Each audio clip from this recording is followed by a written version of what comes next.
Quantum computing. Quantum computing o la computación cuántica nace con el objetivo de combinar las propiedades de la física y las ciencias computacionales para solucionar problemas de computación.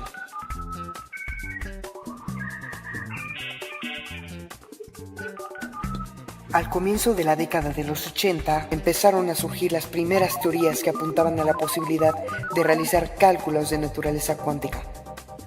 Paul Benioff, quien trabajaba en el Laboratorio Nacional de Argonne en Illinois, teorizó un ordenador tradicional operando con algunos principios de la mecánica cuántica. La computadora cuántica de Benioff es una idea de que la cinta de la máquina de Turing podría ser reemplazada por una secuencia de sistemas cuánticos simple de dos estados. En 1985, David Deutsch descubrió el primer computador cuántico universal, es decir, capaz de simular cualquier otro computador cuántico. Un computador cuántico podría ejecutar diferentes algoritmos cuánticos y que mantiene el registro de memoria cuántica en superposición de estados. En la década de los 90, la teoría empezó a plasmarse en práctica.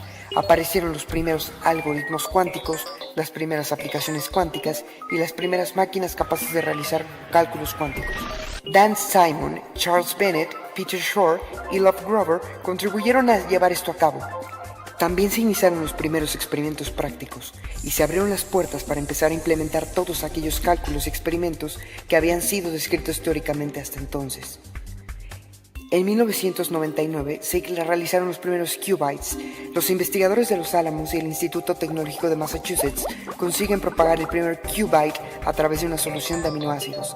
El qubit es el elemento básico de la computación cuántica. Supuso el primer paso que para analizar la información que transporta un qubit, durante ese mismo año nació la primera máquina de 2 qubits, que fue presentada en la Universidad de Berkeley, en California. Un año más tarde, en 1999, en los laboratorios IBM Almaden, se creó la primera máquina de 3 qubits y además fue capaz de ejecutar por primera vez el algoritmo de búsqueda de Grover. En el año 2000, continúan los progresos de nuevo. IBM creó un computador cuántico de 5 qubits capaz de ejecutar un algoritmo de búsqueda de orden que forma parte del algoritmo de Shor. Más adelante, en el 2001, el algoritmo de Shor es ejecutado. En el 2005 se hace el primer qubit.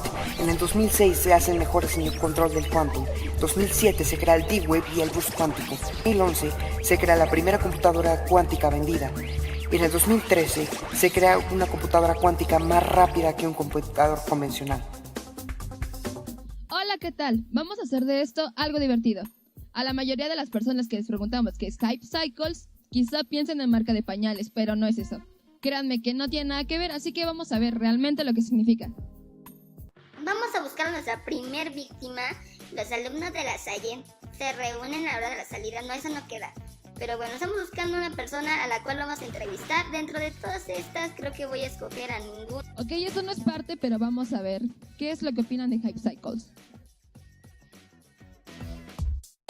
¿Cómo te llamas? Carla. ¿Has escuchado hablar de lo que es Hype Cycles? No. No, nada. No, ni idea, ¿eh? No, para nada. Ni idea. ¿Cómo a qué te suena?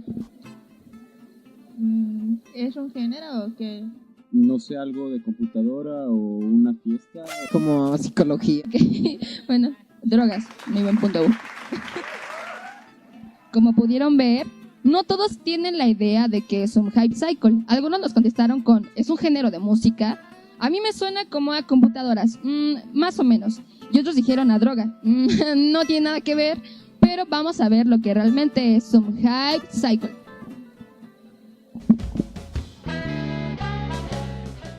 Un Hype Cycle es una representación gráfica de la madurez, adopción y aplicación comercial de cualquier tecnología. Ahora vamos con nuestro buzón de preguntas. El término fue acuñado por Gartner, una casa de análisis e investigación de Estados Unidos. ¿Qué hace? Un Hype Cycle proporciona opiniones, consejos y datos sobre la industria de las tecnologías e información mundial. ¿Cuándo? Desde 1995, y se ha utilizado para representar la decepción que ocurre habitualmente en la introducción a nuevas tecnologías al mercado. Las 5 fases del Hype Cycle. La primera es el lanzamiento, que es una presentación del producto o cualquier otro evento que genere interés y presencia en los medios. El segundo es el pico de expectativas, que es el impacto en los medios que genera expectativas poco realistas. La tercera, las tecnologías entran en el abismo de desilusión, dejan de estar de moda y por consecuencia la prensa abandona el tema. La cuarta es la rampa de consolidación. Esta da a entender los beneficios que puede proporcionar la aplicación práctica de la tecnología. Y la quinta es la meseta de productividad, cuando sus beneficios están ampliamente demostrados y aceptados. ¿Sabes lo que es un Hype Cycle? Un hype cycle es un ciclo de expectación, ¿no? Sí sabe. Muy bien. Tenemos un ganador. Winner. Muchas gracias. Gracias. Hola, buenas tardes, yo soy Natalia Vargas y estoy con Ulises Castillo y vamos a hablar de... Vamos a hablar de 2 temas, Quantum Computing y de Hype Cycle. Bueno, la primera pregunta es, ¿qué ventajas tiene el usar el Hype Cycle a la hora de lanzar al mercado una tecnología? Bueno, recordemos que el Hype Cycle es precisamente esta curva que aquí hemos dibujado. Y en ella se muestra precisamente las fases del Hype Cycle. O sea, el Hype Cycle lo que te da es una idea de en qué momento de la adopción de la tecnología estás. Estás en una fase inicial en donde hay muchas expectativas, estás en la segunda fase donde hay como decepción, o ya estás francamente en una fase de madurez en donde ya hay una claridad de expectativas. En otras palabras, si estás en una fase inicial es muy probable que esperes demasiado de la tecnología. Si estás en la segunda fase es probable que esperes demasiado poco, estés decepcionado. Y si adquieres la tecnología en la fase tercera o de madurez, es cuando ya sabes exactamente qué te da y qué no te da la tecnología. Okay, la segunda pregunta es, ¿cómo ha evolucionado Quantum Computing y cuáles son los usos en la actualidad? Bien, Quantum Computing se basa en usar los principios del átomo y la física cuántica para almacenar información. Normalmente la información se basa más en la física normal o el almacenamiento de información en estados magnéticos, en estados eléctricos y en compuertas lógicas. En otras palabras, las computadoras lo que guardan son ceros o unos, que básicamente trabajan 2 estados. Quantum Computing, como trabaja con los principios de la física cuántica, puede manejar más estados y en vez de usar compuertas lógicas estaré usando un concepto basado en física cuántica en la cual los átomos serán usados para representar la información. Y entonces, en ese sentido estamos entrando a una etapa de madurez dentro del laboratorio. Una vez que se libere la tecnología en algunos próximos años, a su vez entrará al Hype Cycle ya en la parte comercial.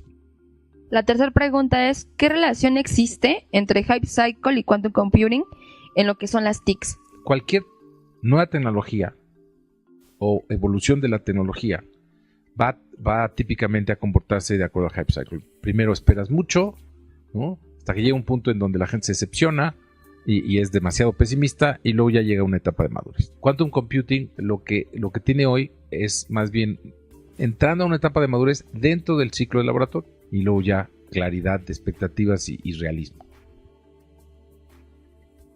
Muchas gracias, yo soy Natalia Vargas y esto fue una entrevista con Ulises Castillo para TICS.